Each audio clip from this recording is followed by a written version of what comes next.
Hello everyone, welcome to Yorkshire Gamer, and today I'm going to do a painting tutorial.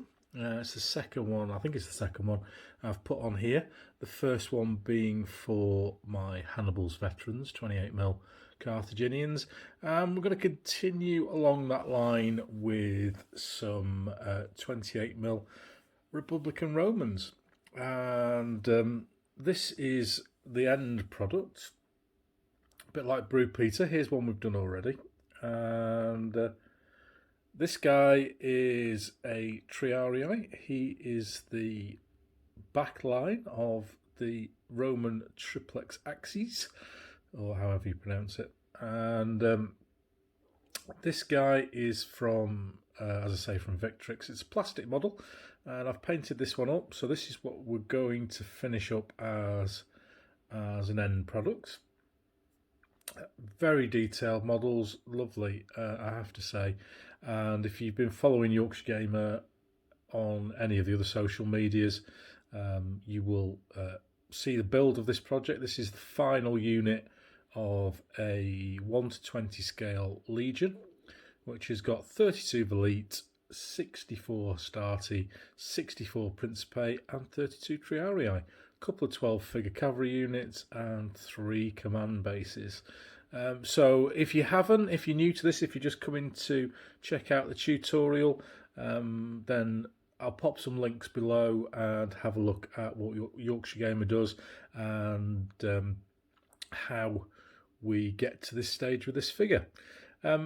If you're not aware, Yorkshire Gamer are very much about big game gaming and getting big units on the table in a reasonable amount of time, and to get them pretty good looking. That's my goal.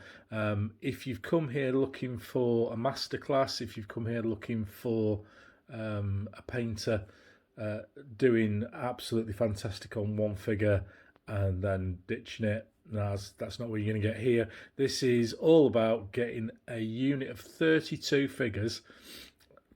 Now that might come to a shock to some new gamers. 32 figures? That's an army. 32 figures is a unit, and an average size one as well. I'll come back in a second. And if you look in the background, just move him out of the way. Here's our models for the day. I'm painting a base of 8. The guy you've just seen, I've painted up as a practice. I always do one figure from a unit type just to check the order I'm going to do my colours in, which is very important when it comes to dry brushing, etc. Because I am quite a messy painter compared to some people that you'll see doing tutorials on the internet, but by being messy in certain stages, I can knock through the figures fairly quickly. So that's enough of an introduction. Let's get some paint on. So here's the starting point for our painting, and done all the prep already, so you don't need to do. So the Victrix figures are multi-pose plastic. So this guy here, who's the figure we'll concentrate on throughout the paint, is built up from the kit, plastic part kits, and I've made out all the different types with the kit. It's a 60 figure box set, Rome's Allied Italian Legion, although to be honest these would work perfectly well for early Republicans as well, hence the title of the video. And with the different heads that you get, I have gone for the front line of a Starty with little or no armour, mostly pectoral armour, and a bare helmet, no plumage. The second line of Princep I have done with more armour, 1 or 2 cuirass, and 2 plumed helmets. And guess what? Triari, third line, I have gone mostly for all cuirass, depending on what figures I've got left, and a 3 plumed or a large plume helmet. And one thing these boys do like is a bit of plumage. So there he is. He's all made up, and he has been sprayed with Holford's matte black paint, which I've used as a primer 30 plus years comfortably 30 plus years.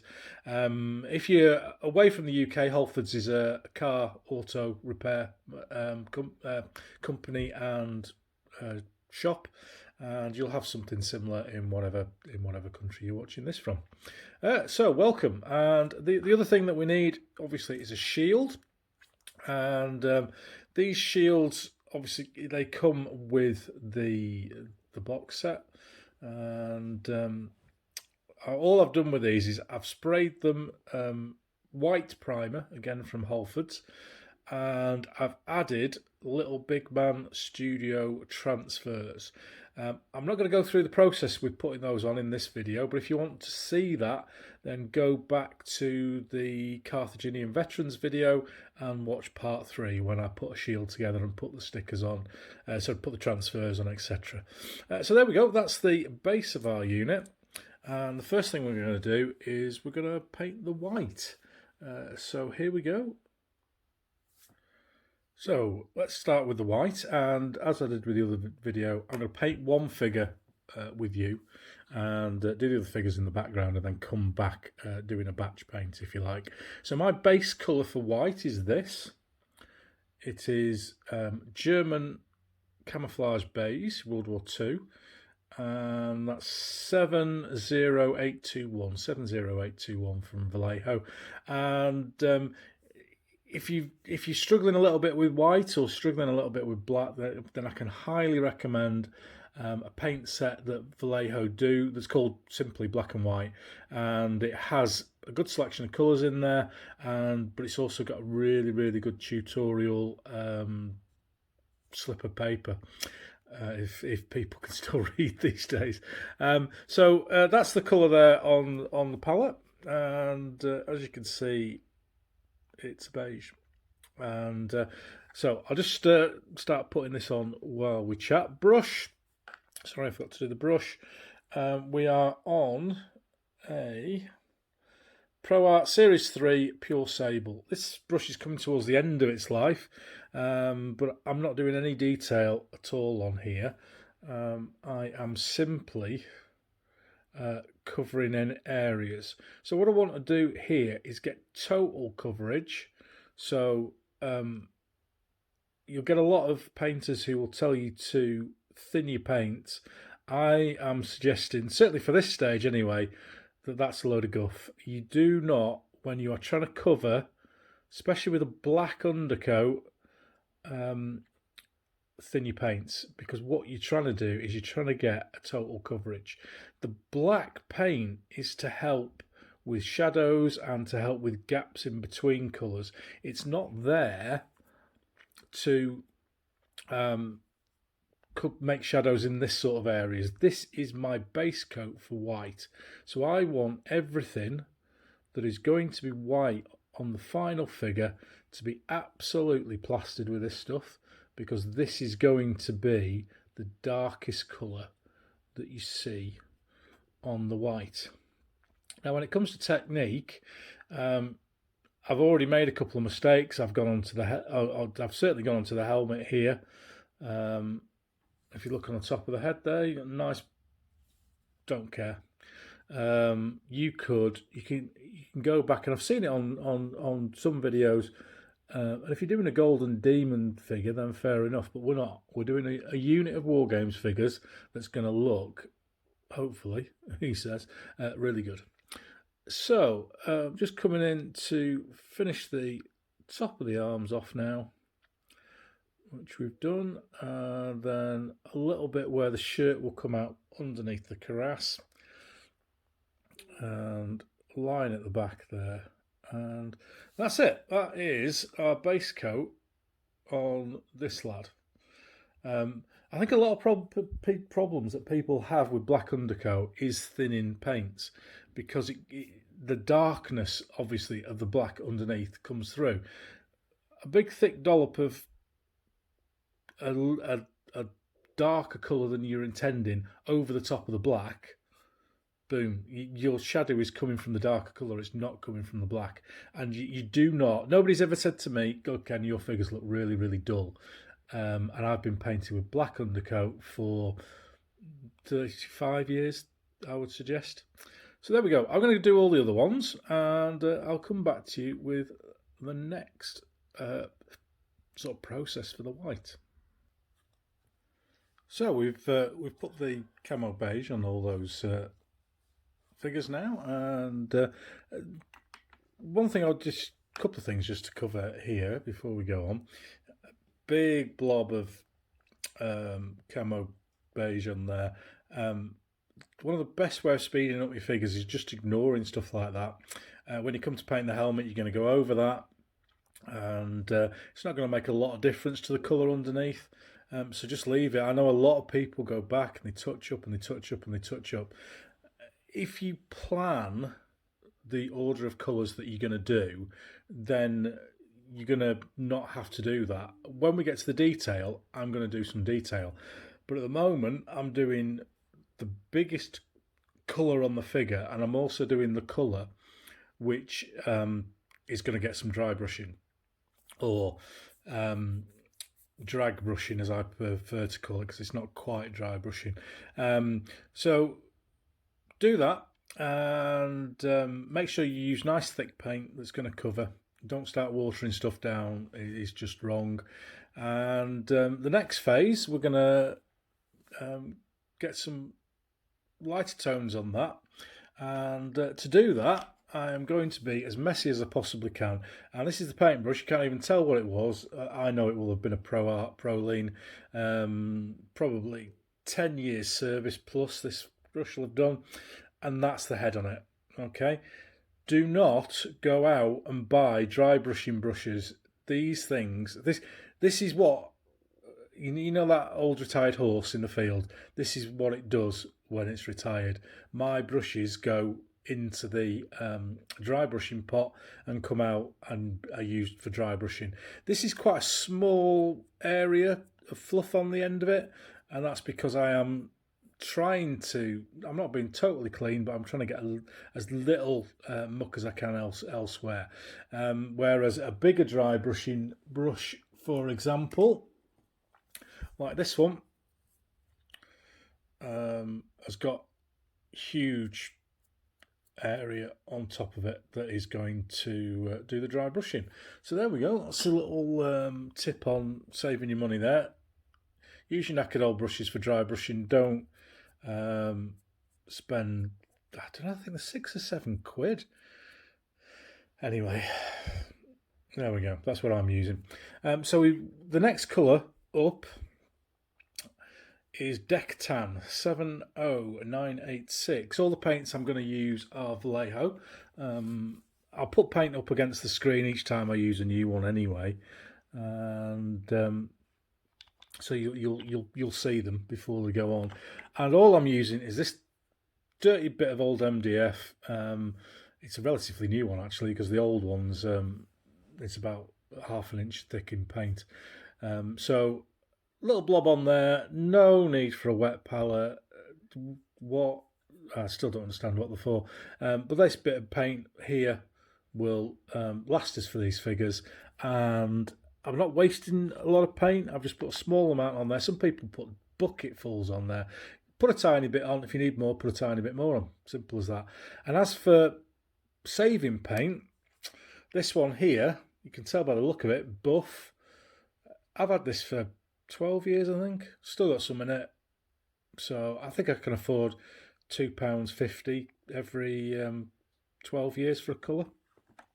So, right, let's get back onto painting and me stop moaning about wet palettes. So I call this technique drag brushing rather than dry brushing, because I'm just getting some paint on the brush and I'm wiping a reasonable chunk of it off, and then we'll go back to our model, which is this chap here, and I'm just going to drag the brush across the surfaces that we've painted, and I'm doing that in a manner that will leave a shadow or leave some of the undercolour on the figure. So as you can see here, I'm not using a lot of paint, but I'm not dry brushing. I'm not getting everything off and flicking the paint across to try and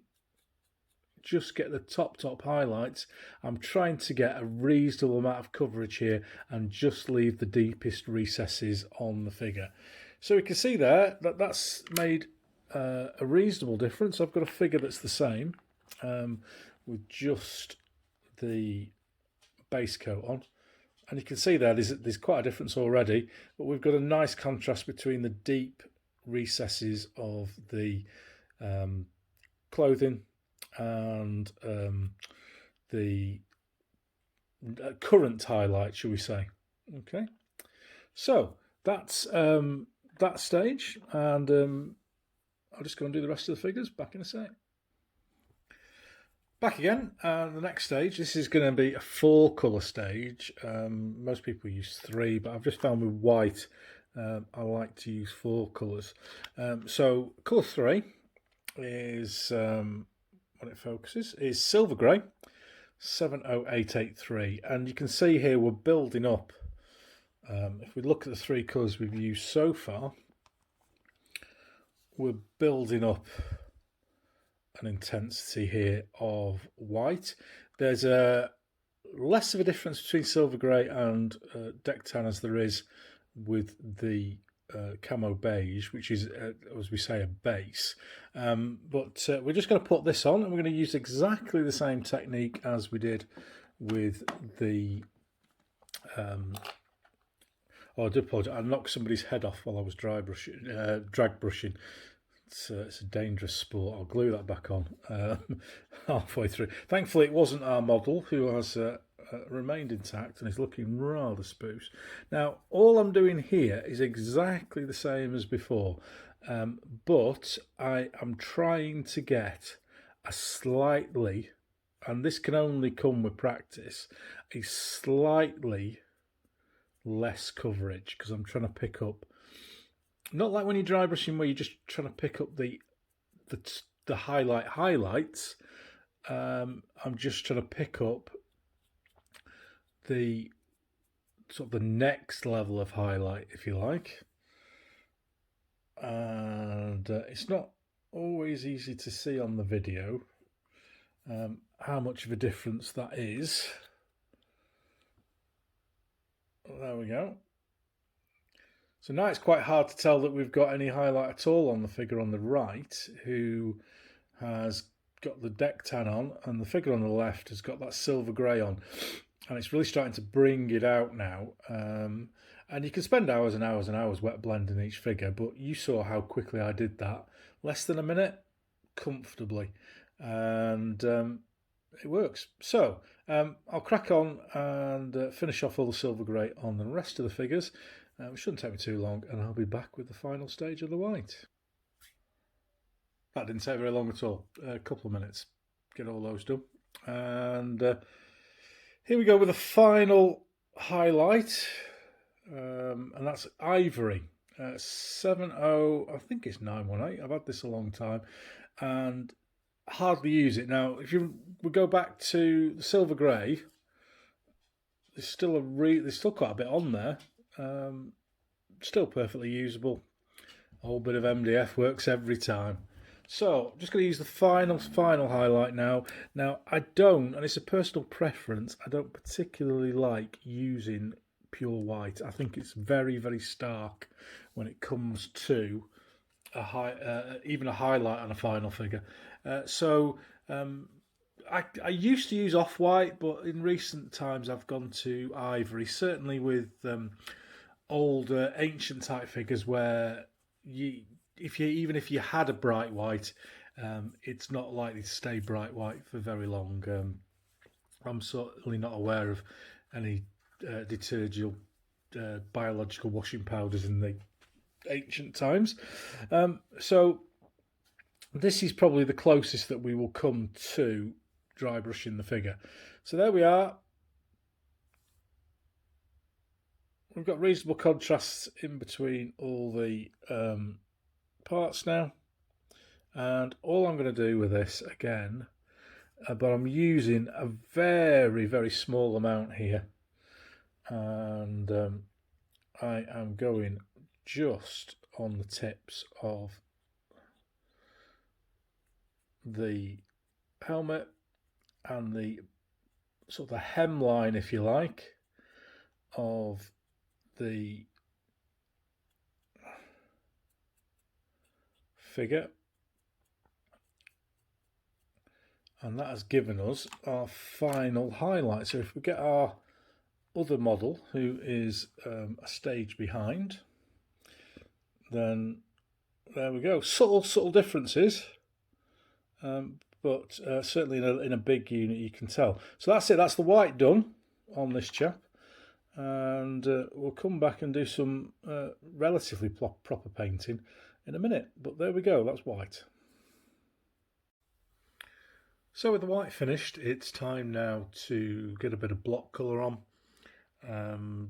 Base colours that we're going to work with to produce the rest of the colours on there. And the first thing I'm going to do is I'm going to put the base colour on for the flesh, and for that I use this colour. Seen a bit of action, this one has. Beige brown, which I'm guessing is 70975 Vallejo. It's that old. And even without a wet palette, I've rubbed off the name and the number of it. So beige brown, that's the colour I use for the base of flesh. And again, bit of old MDF, and I'm just going to, I think, there we go. I tease a little bit out. I'm probably going to use more than that on there. But I just put more out if I need it, rather than put a dollop out and waste it. Paintbrush, we are on my all-time favourite Pro Art Prolines. These are my brush of choice, and this is my mid-level detail. I'm actually now, when I'm painting, I'm going to try, I am going to deliberately pay a bit of attention, rather with that first bit where I was just slapping it all on. This lad isn't too bad. This is our model figure. You can see here we've got big blob of white on the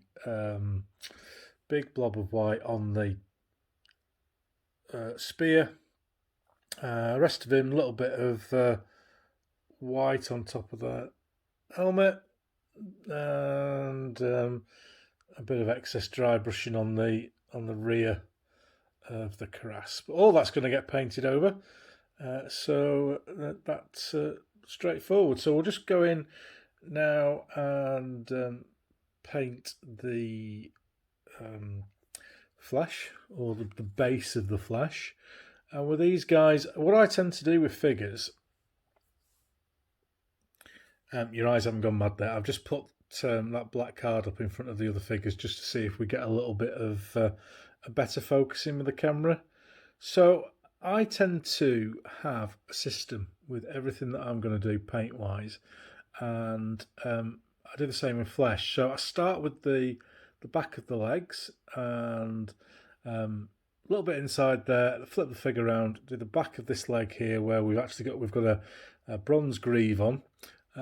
Keep an eye on them. Some figures have greaves on both legs, usually the officers and standard bearers, but this guy has got a bare rear leg. So very similar to before. I want coverage.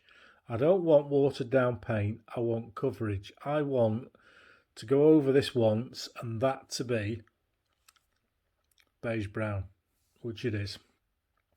So do the legs, then do the arms, and usually for me I'm spending a little bit of care there just to make sure that I'm not painting the bottom of the tunic, because now we've done the tunic is kind of sacred ground, if you like. So back of the neck there, and then onto the right arm.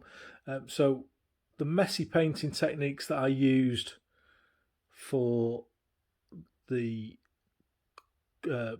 garment, the clothing, I'm not going to use anywhere near there again unless I have to. because that is now finished. That I'm not going to do anything more unless I make a mistake somewhere for the clothing. So just getting the neck in there, and then the face. I'll try and be reasonably careful with the face and just get as little as I can of the cheek protectors painted. And there we go. That is the beige flesh on that guy. I'm not going to bother with toes. I'll put the toes in with flesh over the top of the brown that I'm going to use for the sandals. But that's my beige brown, and I'll come back when we've done the rest of them. So, having completed the flesh parts on all of those, next up is this one, which is, again, you can see how much I've used it, Flat Earth 70983 maybe. Do apologise. I tend to rub the colour off on these paint pots. So this is my go-to base colour for anything leather or anything wood, and it's slightly light, but then I'm quite selective with how I use washes, but I do use washes on wood to kind of get a grain effect on it. So with this guy, I am going to paint his shoes, or his sandals, and again, I'm not even I'm using my decent Pro Art brush, but I'm not even pretending to be accurate around the base of the shoes. We're going to get, when we're basing, they're going to get mucky, so don't worry too much about them.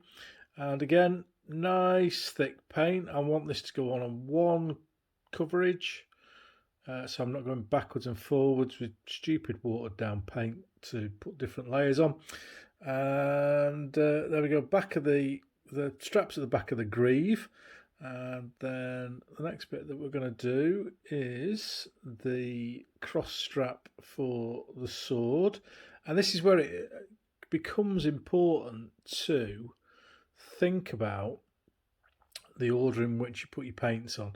That first figure that I did, I work out my paint strategy, what colours are going to go on and when they're going to go on, and the techniques that I'm using with those colours make a big difference to when they go on.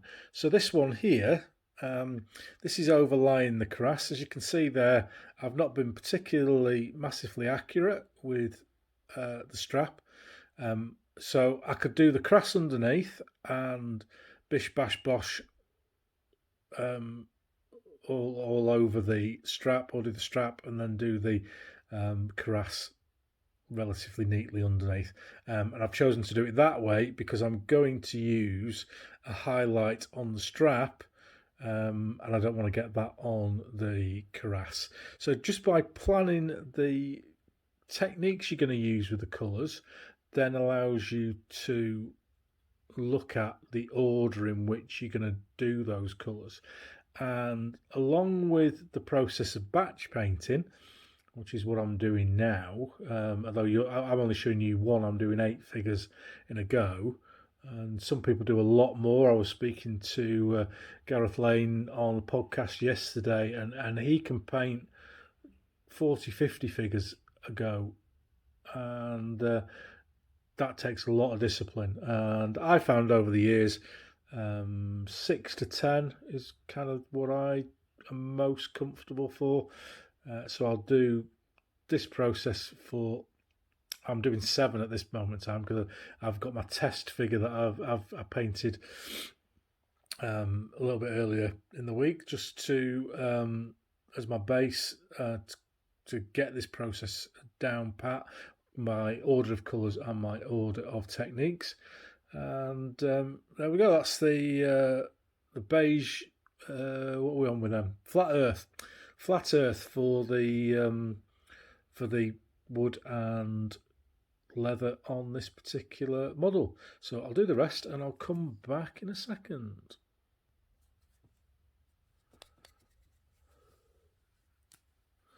Right, so the next colour I'm going to use is Desert Yellow, 70977, and this is nearly run out.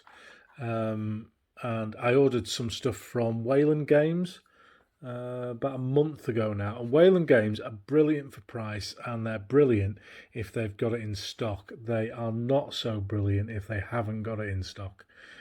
So I'm just having to take stuff off the top here rather than waiting to get it out of the dropper. So this is going to be, let's move that over there because it's causing focusing issues. This is going to be used as a bit of a dry brush, drag brush technique. And going back onto the brushes here, I've got a small brush. This is an old Proline Pro Art. But you can see the size of the head on that. I'm dry brushing small things with this. That's what it's there for. So I've got that. I've planned in this stage. So I'm going to do the dry brushing on the Sandals. And again, it's quite a heavy dry brush because I'm going to use an ink on the Sandals. And I'm just using that on the Sandals and then on the sword scabbard and the leather strap for the scabbard. And you can see there we've gone over a little bit on the cuirassier, and that's why we've done them in this order, because the next stage is going to be putting the base coat for the metals on, and that will go over that little bit of dry brushing that's gone onto the cuirass. So using that Desert Yellow, and now we're getting onto the detail. I'm just going to be painting this figure. I'll leave the other ones and do them as a mini batch later on. So the mini dry brushing with the Desert Yellow, I've done the Sandals that you can see, I've done the straps and the scabbard, and I've done the spear. So next up will be the base for the metallics. So this is the metallic base I use for everything. Steel and bronze, and this is Tinny Tin. It's a game colour from Vallejo, slightly different range to the model colours that we've been using so far, and there are similar alternatives to it. It used to be Tin Blitz, I think it was, from Games Workshop, and once again they stopped doing it because it was a really good paint, and I had to find an alternative, and this Tinny Tin is the one I've gone for, and it works really, really well for everything metallic. So back to our guy again, and I'm on the Posh Pro Art brush because I need a bit of detail, and this is where you see I'm just going straight over that bit that I messed up a little bit. Well, I didn't mess it up because I wasn't really paying attention. So I'm making sure as best I can that I've got the edges of the cuirassier done, and we've got a nice line between the cuirassier and the tunic, and this is the bit where you don't want to make mistakes. I have gone a little bit over on the front, and it's just a case, the way I do it is I put the paint across so I know it's safe, and then gradually come back from that area so that I get a nice crisp line between the two areas that I'm painting. And in this case it's the bronze cuirass and the linen clothing, and there's quite a big contrast between those two paints, so any errors, any mistakes are going to show up. So I'll just knock the camera there, but I'll keep going.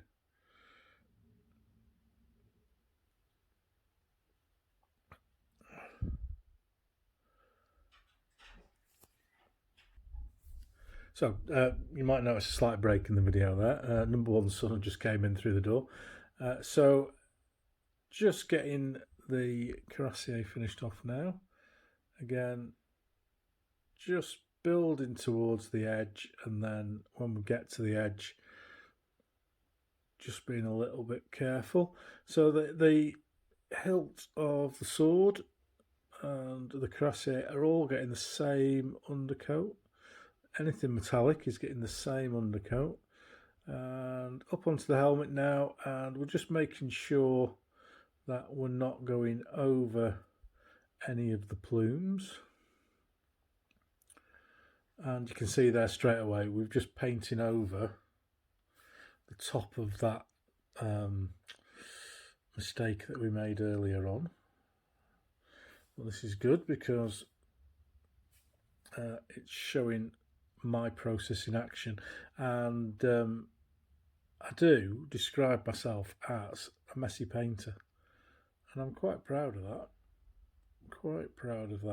I remember this someone who does videos for Wargame Soldiers and Strategy. I've not seen him around for a while, but there was a painter on there who used to do stuff, and they were nice.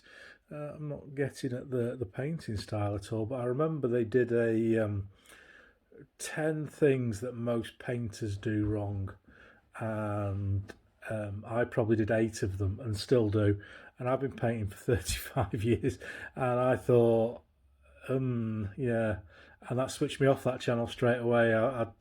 Offensive is much too strong a word to use, but to come out and say, "Ooh, you do it all wrong," and not be from Yorkshire while saying it. I mean, if you say that and you're from Yorkshire, then as everyone knows, everyone from Yorkshire is absolutely right with everything.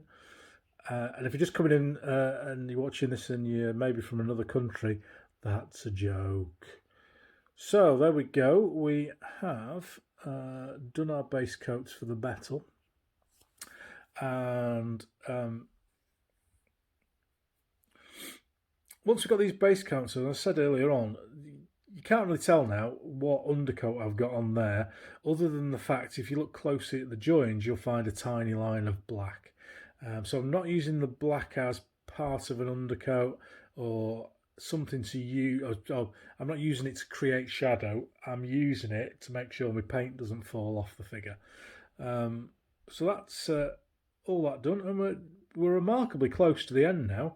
And I just need to do the silver metallics, let's call them, the iron metallics, which we're kind of in that crossover period between bronze and iron and steel. So I'm missing a highlight silver at the moment because Wayland Games, bless them, have still waiting to send. They're great if they've got it in stock. If they haven't, they're a nightmare. So I'm just using this now to kind of block paint around the tinny tin on the silver areas. Okay, and I've decided, and I do this quite often, I'll do so in there. What I could do, I could spend a week doing that sword hilt because it would be some sort of material, but I've just gone over it with the darker silver metallic, the gunmetal, which is this one. Sorry, I didn't put this on at the start of this little bit. Gunmetal grey. That is, where's your number? 70863. That's my base silver colour. I fancy something a little bit darker, and I've ordered a graphite paint from a company I've not heard of before, which I'll mention when it arrives because I can't remember it now. And this is my highlight silver at the moment, natural steel, 70864. I fancy something a little bit stronger than this, but my mithril silver that I've used for years, unfortunately, one of my dogs ran away with it.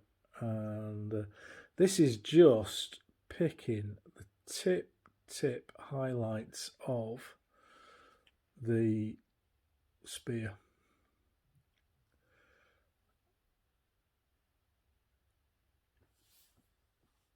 There we go. So I'm not using that at all on the sword hilt, and that's my spear done. And my guy's getting pretty close to finishing now. We have just got the bronze to sort out and the flesh. So let's come back in a second with the bronze. So the bronze highlight is the same one that I've used for years and years and years, and it's a bit different for most model gamers. These are Dela Round acrylic artist heavy body acrylic colour, and I bought this in Edinburgh over 20 years ago, and there's loads of it left. I'm never going to use all that in my lifetime. Simple as that.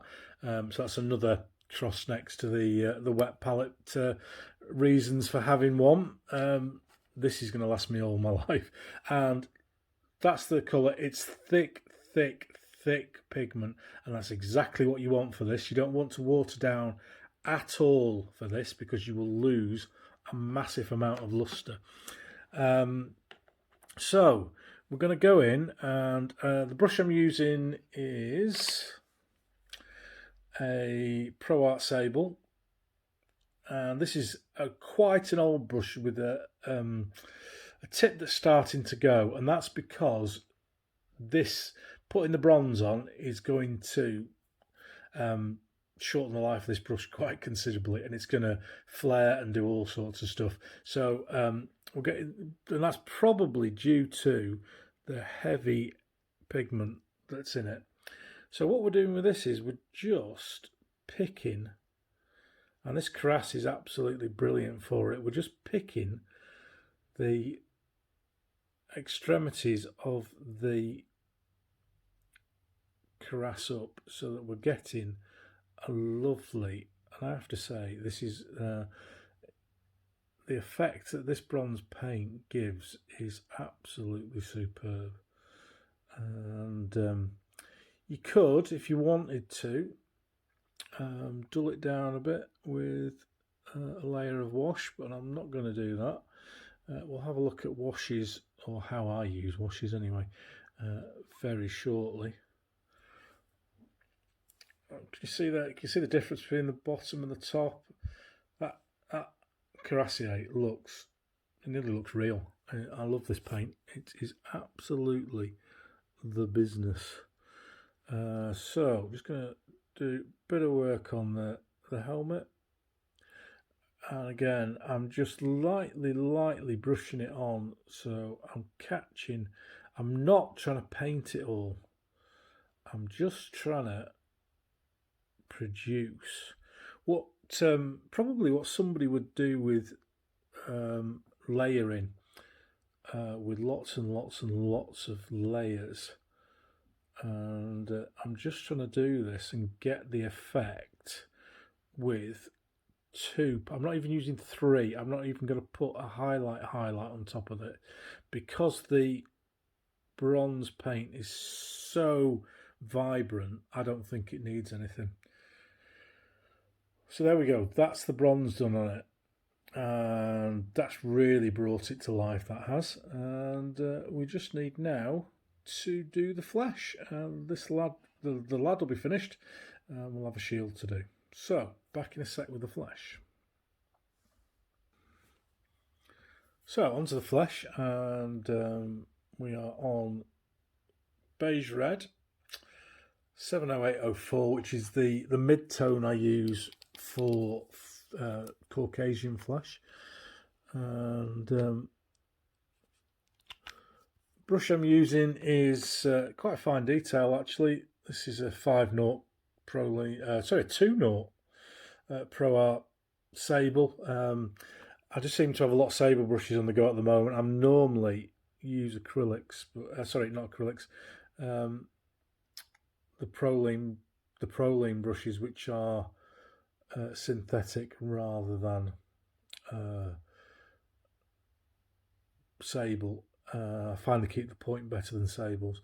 And we're looking there. I'm just doing the toes on the sandals. I didn't do any base on that. I just used the base from the sandals. And then I'm going to go in and I'm going to do the face. So down for the nose, then put in the tops of the cheeks, sideways for where the lips will be,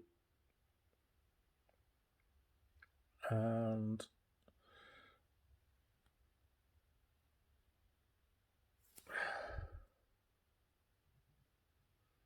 we're kind of there with that. Yeah, that's okay. And I'll just carry on with the rest of the flesh now. And what we're doing with this is we're just trying to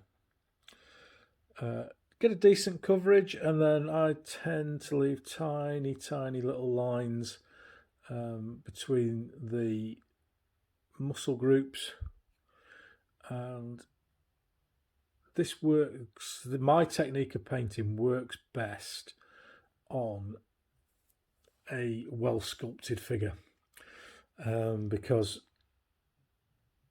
if it's just somebody's just sculpted the leg flat, then the painter needs to make up for that lack of sculpt in the figure. And some people like that. Some people use their paint as a method of putting shade in. I like the shade on the sculpt and then just to work around it. Now you see there's a mould line come up there, which I've not seen all the way through the paint. There we go. I'm not too bothered about that because A, the shield's going to go over the top of there, so no one's going to see it, and B, it's miles too bloody late because I've painted half the figure. And there we go. Anyway, I'm trying to keep this in focus, and I do apologise. This is probably certainly one of the two most expensive phones you can get, with one of the best cameras going, and its ability to drop out of focus is absolutely amazing. Even when you have if you put the autofocus on, it blurs everything on the extremities of the picture, which I know is popular these days, but not with me. And so the next colour I'm going to use is this, and this is the final bit of paint, and this is Flat Flesh 70955, and just put a tiny bit of that in because we're not going to need a lot. And that's quite a stark contrast between that and the beige red, so I do tend to just have a tiny mix there of about 50-50, and all I'm doing with this is I'm just topping the highlights of the muscle groups with them, and it should, and it does, because I've done this quite a lot, it does just bring out the depth of the figure. And there's a little bit of a sharp contrast when you first put the paint on, and that's one thing to remember when you are painting, that a wet paint is a slightly different colour to a dry paint, and you just need to keep an eye on it, because some stuff you'll paint it and it will look absolutely fantastic, and then the paint will dry, and what usually happens is the contrast between the colours changes quite dramatically in some cases, and suddenly it doesn't look as good as it did when you first started. So there we go, there's my chap done. Quite straightforward, really, I think. A lot of techniques that people will use that I haven't. I'm trying to get a big I could spend a lot more time getting detail in and correcting tiny little errors and adding more tones in, but I want to get a big army on the table, and that's what this is all about. So this chap's done. I'll just go through what I'm going to do with the shield next. And then I'll go away and paint all the other figures once I've got the shield on this guy, and we'll look a bit at basing. So moving on to the shield, all cut out, all stuck on, and it just needs some final touches to get it ready to put on the figure. So the first thing I'm going to do is I'm just going to paint the back of the shield. This can be a natural wood colour or whatever you particularly like behind it. I use this. It's Panzer Aces.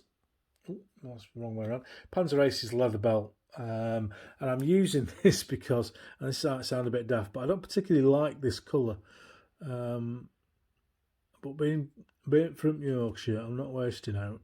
And as nobody sees, or nobody particularly sees the back of the shield, I'm using it for that. Back to the big brush we used at the start, and we're not doing anything fancy here. All I'm doing is just making sure I go up to the top metallic rim of the shield, and this is proper slap it all over paint. Try not to, although I'm not too massively bothered if I do, go up onto the edges. But you can see that little ridge there at the top of the shield, and there we go. So stage one, back of the shield done. We've got a little bit of run over onto the sides, which we'll tidy up in a minute. Yeah, that's fine. We'll put that to one side and wait for it to dry.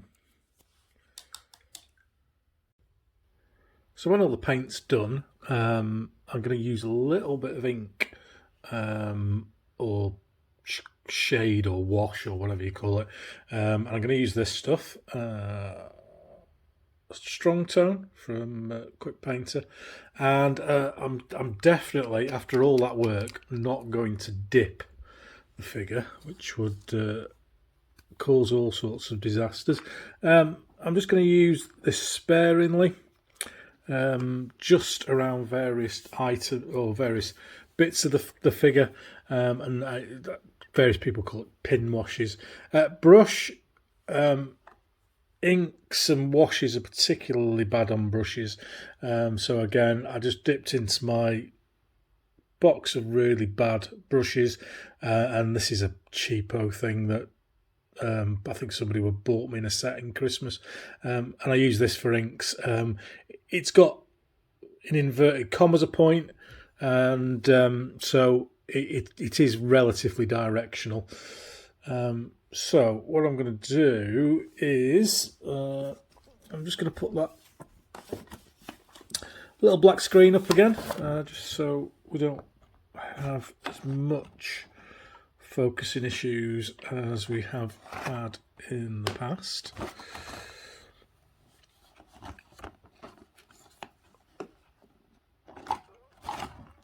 I do apologise. There we go. And just get a bit of ink on there, and we're going to ink in the sandals and the straps on the back of the leg. I'm staying away from the flesh, and the other sandal, and that gives us some nice definition around the toes. And then I'm going to do the scabbard and the strap, trying to be as neat as I can, but it doesn't matter too much with Strong Tone because it works quite well with bronze. And as an option, you could put that on the bronze armour, but I think it loses the vibrancy of that acrylic, Daler acrylic bronze that we used earlier on. So we've done those bits there, and then I'm just going to put a big load on the spear. And earlier on, when we were looking at wood, etc., I mentioned how the colour that I use as a base coat, the flat earth, is quite light for wood. But when you put the wash on, as you can see, we've kind of got a grainy effect, a woody effect with that, and it's come out really, really well. And I'm not going to put wash on the flesh. I've done that in the past, and I go through phases, and I'm currently in a no wash on flesh phase. It can look good on some figures, but I think these Victrix particularly, really nice face, and with that just straightforward three-tone paint, beige brown as the background, beige red as the top mid coat, and then the beige red flat flesh mix just to pick out the highlights. I think that's works really well, and when you put soft tone over the top of that, it I don't know, it just loses the definition a little bit. So there we go, he is finished, and we'll move on to the shield next. So back in with the shield. It's not completely dry, but I just want to try to get this video done in daylight. Back to the tinny tin that we used before, and normally I would do this stage alongside the tinny tin when I was doing that on the figures, but I just wanted to separate the shield process from the figure process. So here we go, the shield, and what we're doing with the tinny tin is we are just blocking in the top and bottom plates of the shield. So this is regardless of whether you're going to use an iron coloured top and bottom protection strip and boss, or whether you're going to go for bronze. If you look through painted figures on the internet, if you type in 28mm Republican Romans, you will find that there is a wide selection of different paints for the bosses and the strip. So one day this camera will focus. And boss, you need to be a little bit careful to try and not paint everything under the sun around it. And also, if you're doing it this way, what I would tend to do if I wasn't doing a video, I would do the bottom half and the boss, and then I would leave it to dry, because there is a tendency to accidentally touch one of the painted areas if you do them all together, and that will get paint on your fingers, which will inevitably go somewhere on the middle of your shield.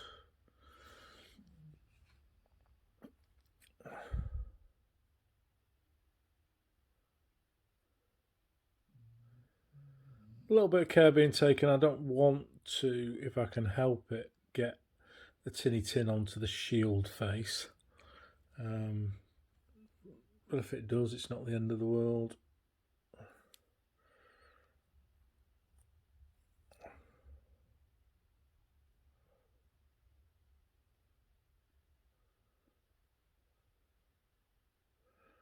There we go. I've dropped a bit of tinny tin on the inside of the shield there, but that doesn't really matter. So that's the base colour on, the metallics. And I'm just going to go back to the same colours that I used on the spear. So I've gone for the gunmetal again, and I'm just picking off the top of everything on the boss, and the edge of the shield, because I think this tinny tin under a gunmetal gives a really, really nice finish. It gives kind of an old metallic finish rather than a sort of fresh modern one.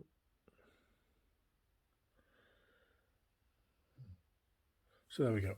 And shield's nearly finished. One final technique on it, but before I do that, I have to make sure that the shield is 100% dry.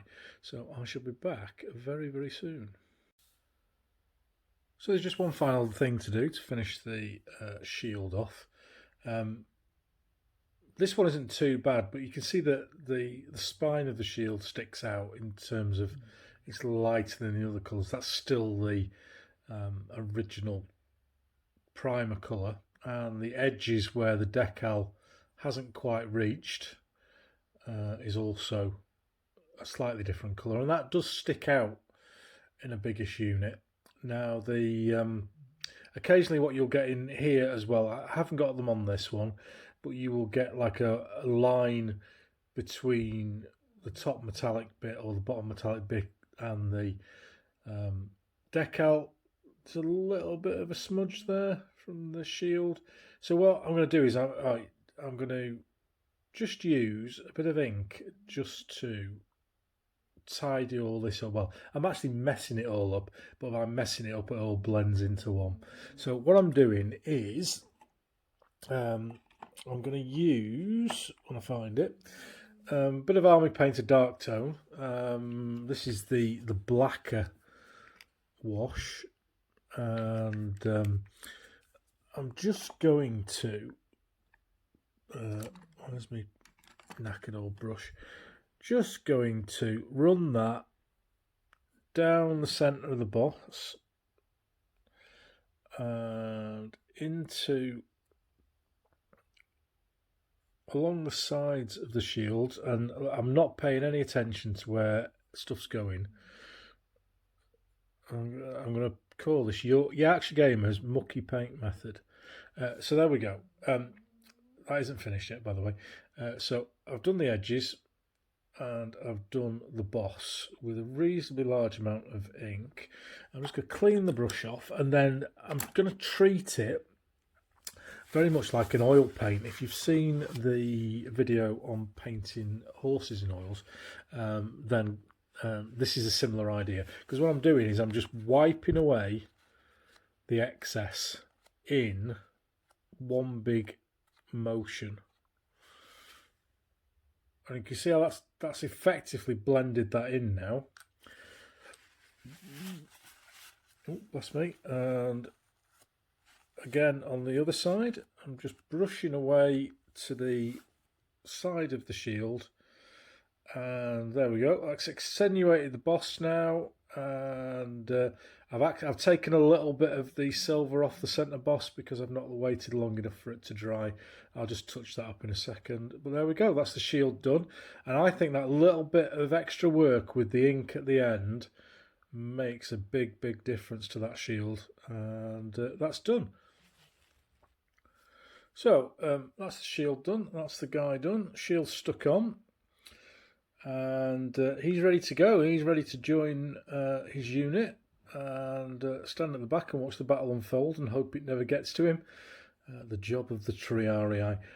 So I'm going to go and finish the other 6 I've got to do now for this base, and then I'm going to come back and show you my basing method, because a lot of people have asked about basing figures in double ranks on MDF, especially when using a sculpting technique. So I'll come back and I'll show you that by public demand. See you shortly. Here we are a couple of days after filming the painting video, and I just thought I'd tag on the end a basing section. A few people have asked me about my basing and basing style, and it's very old school, and a lot of people these days do a lot more modern, probably better looking techniques. And the reason I stick with what I've got is all my stuff is based the same and all my terrain is based the same. So if I start changing my basing style now, it would mean some fairly radical changes with terrain, etc. And I really don't want to do that. So I like to stick everything, keep it the same, very old school. But some people have asked about it, so we'll do we'll add on to the video and talk about basing. So here's the guys that we were looking at earlier on, and still having focusing issues. I do apologise. And as you can see, I've stuck. I'm going to base them in double ranks. Just when you've got big armies, single ranks are a bit of a pain in the backside to move around the table. So I'm going to base these in double ranks, very similar to the stuff you might have seen already on the blog. And I've glued the back line down. And the one no-no on here is I glued the shield on this guy just to show you how things were going when I was building the figure, and my recommendation is not to do that when you're basing, because it's going to get in the way. So because I'm doing double ranks, what I'm going to do is I'm going to base the rear rank first, stick the front rank down, and then wait for them to dry and then glue and sculpt around them. So I'm going to use this stuff, Polycell polyfiller, and an old crafting knife just to use as a sculpt. And all I'm going to do is I'm just going to sculpt the plaster around the bases of the figures, and hopefully this will work on the camera. And this particular pot of plaster has I don't know what it's done. It's sort of half dried, and I've not had an opportunity to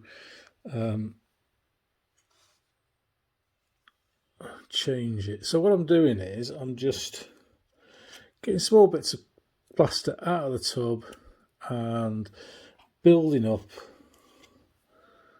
around the bases, and this is quite tricky. You are going to get plaster on your figures, and it's just a case of doing the best you can. But then if you've got a legion that's been marching on sandy roads for days on end to get to a battlefield, they're going to be covered, the shoes are anyway, in, depending on the weather conditions, in dust or mud based on the soil that they're walking on. So I don't mind too much that I'm going to get a bit of a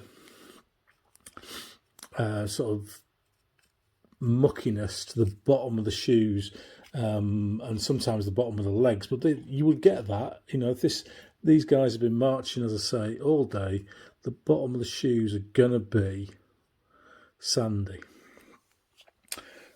So there we go. You can see what I'm doing. I'm just using this to build up the plaster around the bases, so you can't tell that there are any bases there anymore. And we're not trying to flatten it out. We're trying to, if you look on the back there, it's a little bit rough because we're going to be using dry brushing to get a bit of depth onto the base.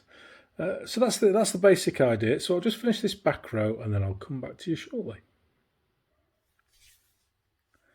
So there's the back of the base done, as you can see, and I've sculpted in around the feet, and there's even some of the feet visible, would you believe?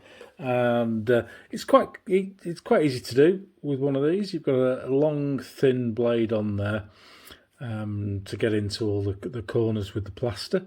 So that's the back base done, and then I'm just going to put some glue down, and with these bases, the 60 by 60, and they're quite tight, as you can see.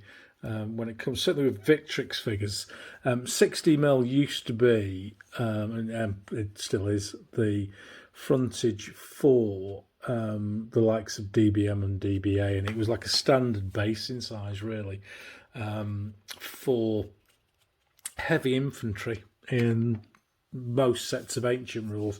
Changed a bit now, but I still like to stick to this. But it is very tight with modern larger figures, especially Victrix, which are particularly large. So we're going to just, as you can see there, I've done the back, and then I've got a little bit of a line halfway along the base, and that's where I'm going to butt up the rear of the bases of the figures that I'm just going to put on.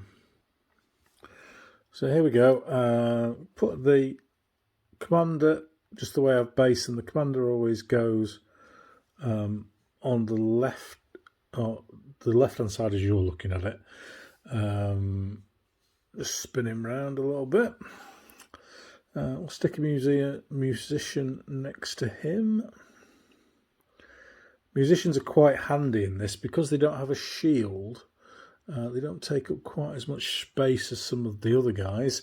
The standard bearer is square on, so he unfortunately takes up loads of space, and he will be the one who will cause problems. And then finally, we're going to just squeeze the last Legionnaire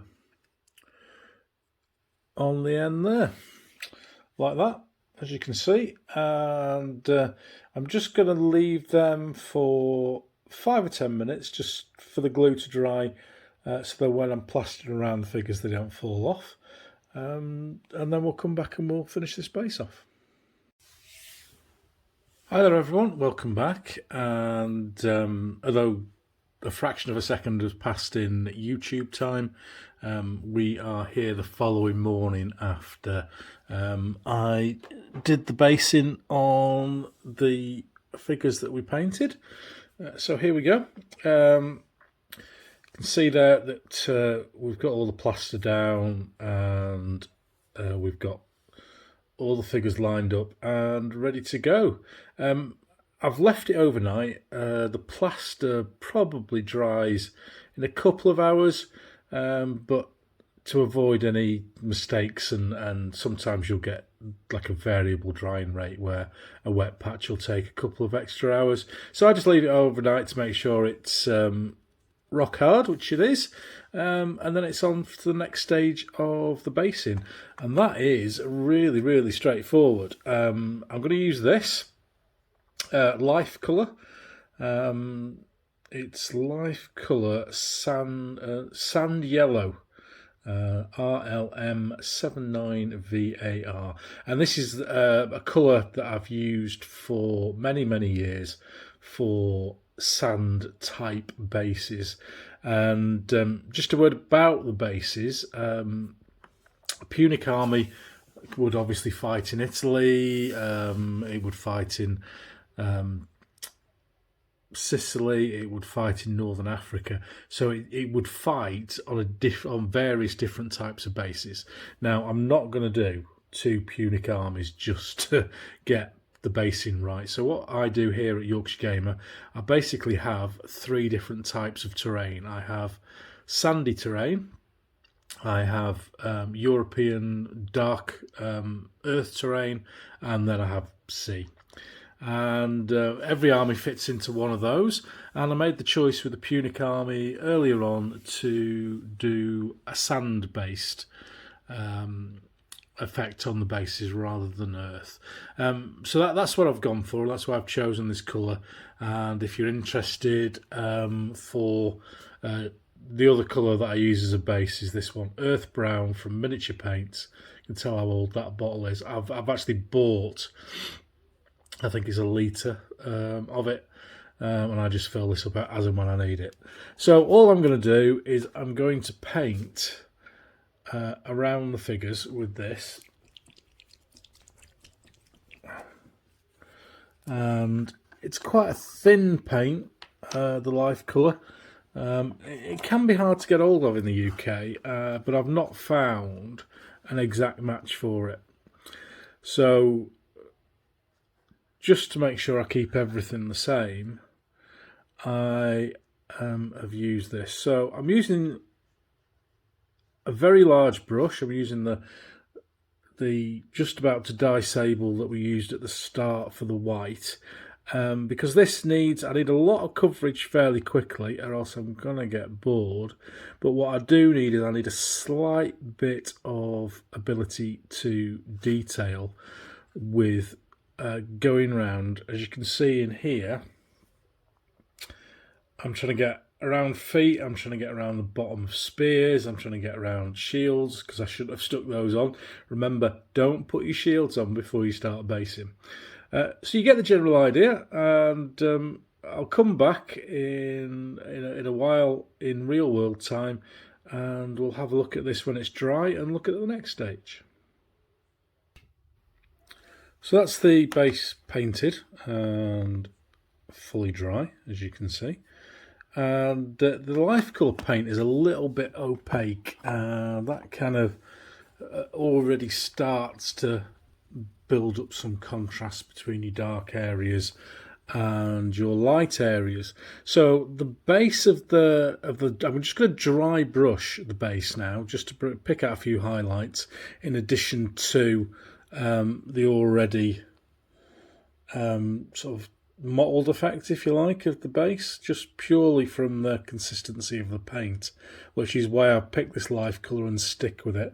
So I'm using 70819 Iraqi sand, which is a really, really light sandy colour, but it doesn't quite pick up the highlights too well.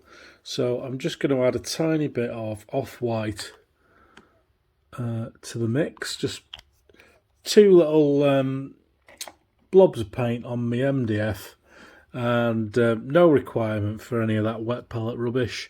And brush is Reeves nylon hair, no idea where I've got this from, but don't buy dry brushing brushes for £7 or £8. This is a knackered old brush, and this does exactly what those £7 or £8 brushes do. So anyway, there we go. Two of my pet hates over very, very quickly. So I'm just picking a couple of bits of that on the brush, just to get a nice consistency. And normally I would do a base, or I would do a whole unit at a time, and you can see how much of a nightmare it is with that shield on. So I'm just picking out with this dry brush the highlights of the base. You need to be particularly careful when you're in and around the feet, although, as I said earlier on, there's going to be a large amount of rubbish on people's shoes and lower calves and stuff as they're walking along. They're not walking on the motorway, they're walking on cobbles if they're lucky, and if they're not, a bit of old ploughed field. And it doesn't take too many of these guys to come through an area before I would imagine it would turn into a fairly messy place. So that's all I've done there. I've just picked out the highlights, you can just see there on the screen, and that gets us ready for the next stage. And again, this is old school, but it fits in with the basing style, as I said earlier on, of everything that I do. And let's put that to one side. And this is the bad boy, Base Text by Colour Party Paints, and it is £2.75 for that big tub. And one of these tubs generally lasts me a year or so, and I'm doing 800 to 1,000 28mm figures. So £2.70. You can make this stuff yourself, but for £2.75 for a year's supply, I'm just going to buy it. And if you've not come across this before, and I appreciate there'll be people watching this who are a lot younger than I am, you lucky buggers. And all it is, if you just look in there, it is paint mixed with sand. And you can make it at home. Some people put a bit of PVA glue in there as well, but that will tend to dry it out really, really quickly. And it's just, how you put it on is you just get a knife, an old model knife that I use purely for this, and you get a big lump of it on the end, and you just add it to the base and flatten it down and make a little patch of green. And it's exactly the same throughout the base. You can put as much on or as little on as you like. I'll tend to put 3 or 4 patches on. I'll always put something at the front just to lighten that up. And then you can see in here, with those shields on, I can't get in there. So remember, even if your host doesn't, to not put your bases on before you do all of your basing. And we'll look a little bit about that on the end, on the bit where I haven't got bases. And then if you can, bit of green in the middle there just to highlight that. And sorry, I drifted off the camera there, but there you go. That's the base text on. As I say, done to taste. You can put more on, you can put less on. You can get really fancy and get the base text matching up on the edge of the bases for everything else that you do. This stuff, it's normally drying in 2 or 3 hours. Again, I give it a little bit longer just to make sure when I come to dry brush that it isn't going to all flake off. So there we go. That's the base text done, and I'll be back in real time in a couple of hours, in YouTube time in a second. So we've just got the final touches of the base to sort out. And this is an old, as you can tell by the look of it, 70915 deep yellow. And I've had this yellow for, I don't know, 15 years or so. And it's finally at the stage where the pigment is good enough to use straight out of the bottle. Yellows, as I'm sure you're aware, are notoriously bad for coverage, etc. And you can spend hours and hours and weeks looking at yellows to try and find the right one. Top tip for yellow is use a yellow ochre or similar as a base coat underneath, and your yellow will look a lot more, you get a lot more out of your yellow with that base coat rather than something else underneath. So all I'm doing here is that the base text that we put on earlier has now dried, and the base text is, because it's got sand and grit etc in it, it is particularly grainy, and as you can see there, a little bit of yellow over the top of it. We've got a really nice look to it. So I'll just finish that off and come back to you. So there we go. You can see we've highlighted, or we've dry brushed all the green on there, and that's looking pretty cool already. And I'm just going to add some grass tufts. I'm sure you've all seen these, and the various suppliers out there. I get mine from a company called War Painter, and I've been using them for quite a long time now, and just randomly select somewhere to put those. Again, this is a lot easier when you haven't got shields on there. And I keep a huge box of these, and I buy them in sort of 20-30 quid at a time, and then just work my way through the various different varieties, and whatever comes out of the box first tends to end up on whatever figure I'm working on at the time. So there we go, I've got one in the back there, and then I've got some flowery fluffy ones. Here we go. These are my current favourite, apricot flowers. No idea where in the world they would be popular, but I like the look of them. And they can be particularly good. Can you see the muck on the bottom of the standard bearer, and also that lad's feet are probably the worst. So if I do that, you can't tell, can you? So that's my top tip. Use your grass tufts to hide mistakes. And I'm just going to put another grass. I normally put 3 or 4 on these 60 by 60 bases. 60 by 50, it's always 3, but sometimes just the way I've laid them out, it will suggest another one to me, which that one did.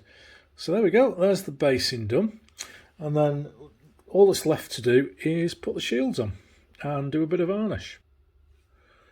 So we've just got the shields to put on, and because of plastic, we're on one of these, and I find these ones with the extended nozzle particularly useful for shields. Two schools of thought really with this is it's going to be a nightmare putting the shields on the back, but if we had done this the other way around and put the shields on first and then done the basing would have been an absolute nightmare. So I'm just going to put the shields on using this, and then I'll come back and show you the finished base. So here we go, there's the finished base. Hope that was worth it in the end, and glued all the shields on with the contact glue. And what I do try to do with them, as you can see there with the red circular shield, I've just rested it on the hand of the musician just to get a second anchor point. And same with the standard bearer, his shield is on his arm and it's also locked behind the shield of the spearman on the end. And second rank tend to use the ground a lot as an anchor point on those, and it will tend to naturally sit as well on another part of the figure, and it's quite useful just to cement that second anchor point. And there'll be a slight sort of glint or gloss area from the glue, but when that's dried and matte varnished, it just goes away, and it just makes them a little bit more solid. I'm not going to go through the varnishing, because it's just going to be me painting matte varnish on, which couldn't be more boring. But this is the stuff I use: Vallejo matte acrylic varnish, and that's how much I use of it. I bought a bucket full of it. That's 500ml, and I used a third of that in a year on 800 figures. So it does last a while. And then during the rest of the figures, there'll be 32 Triari in the back line. And I'll do a video when I've completed them and put them alongside the Roman Legion, so I'll have 2 legions, and I'll do a troops on parade in relation to that. So I hope that was useful for people. I hope you've seen some of the techniques that I use to go a little bit quicker when I'm trying to get a lot of figures out for a big battle in reasonable standard as well. And I could have spent hours and hours on each figure, wet blending tunics and stuff, and it would have been brilliant, but then I would have 3 foot of table covered rather than 12 foot of table. So thanks once again. If you've got any questions, put them below or on the blog, wherever you see this tutorial. I'm always happy to help other folk out, and if they've got questions or they're not sure on any of the techniques that I've used. So thanks once again. Thanks for listening to Yorkshire Gamer. If you've not subscribe to the podcast, please do so. We're on Podbean, we're on Spotify, we're on TuneIn. Just search for Yarkshire Gamer with an A and you'll find us, trust me. So thanks again. Siddy.